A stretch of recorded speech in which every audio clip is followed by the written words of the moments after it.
The federal government can't protect your cyber data by itself. That's why President Obama is expected to unveil executive actions Friday designed to increase information sharing among private sector companies and federal law enforcement. At a cybersecurity summit to be held on the Stanford University campus Friday, Obama will announce initiatives to form organizations that will gather, share and analyze information, as well as ease access to cybersecurity threat information for corporate entities.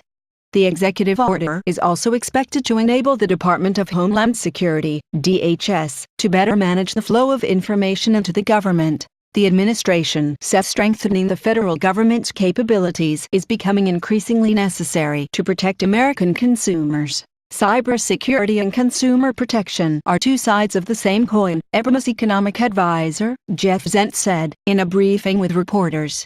When a company invests in strong cybersecurity, they are protecting not just their own networks, but in most cases their customers' information and security as well. The White House is introducing these policies after several large-scale security hacks have claimed major corporate victims like retail giant Target and Anthem, America's second-largest healthcare insurance provider. These breaches have put the personal information of millions of Americans at risk, compromising everything from addresses and birth dates to social security numbers. But, as White House cybersecurity coordinator Michael Daniel admits, it's going to take more than just the government to patch these cybersecurity holes. No one can do this mission by themselves, Daniel said. As you look at all the things we want to do to drive the growth in the digital economy, it's clearly something that has to be done in partnership with the private sector and the federal government. So they're turning to Silicon Valley for help. In the wake of recent cyber attacks, several private industry titans are expected to embrace these new measures. Apple and Intel will be attending as the summit's big tech names, while several financial companies are also backing the administration's moves. MasterCard, AIG, and Bank of America are also among those expected to have representative at the summit. Companies like Intel believe the Cybersecurity Framework, CSF, first outlined in February of 2014 is, in fact, a practical plan to implement. Now that we have tested the framework ourselves, we can say that it provides clear and demonstrable benefits, an Intel spokesperson said.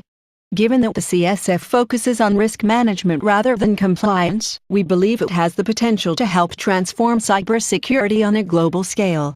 Intel further attempted to dispel fears with a white paper published Thursday titled "We Tried the NIST Framework and It Works." But skepticism persists, especially from privacy hawks like the American Civil Liberties Union, who are particularly concerned with government overreach in cyberspace. It's not clear that we need to open the door wider, Equal Policy Advisor Gabe Rodman told CBS News. The assertion is that Americans also need protection from the government. Information that identifies who we associate with, our financial activities, our healthcare information, information that identifies those aspects of our lives and then identifies us. That information needs to be stripped out unless it's necessary to address the cybersecurity threat. And the proposals for information sharing that have come out from both Congress and the White House don't sufficiently ensure that that happens, Rodman said. In a nod to these concerns, White House cybersecurity coordinator Michael Daniel acknowledged that it is neither appropriate, nor would Americans want, for all network security to be carried out by the government. It's not even physically possible.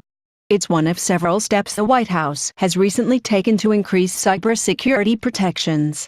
Homeland Security Advisor Lisa Monaco announced Tuesday the creation of a new federal agency that will coordinate threat responses and intelligence across government entities.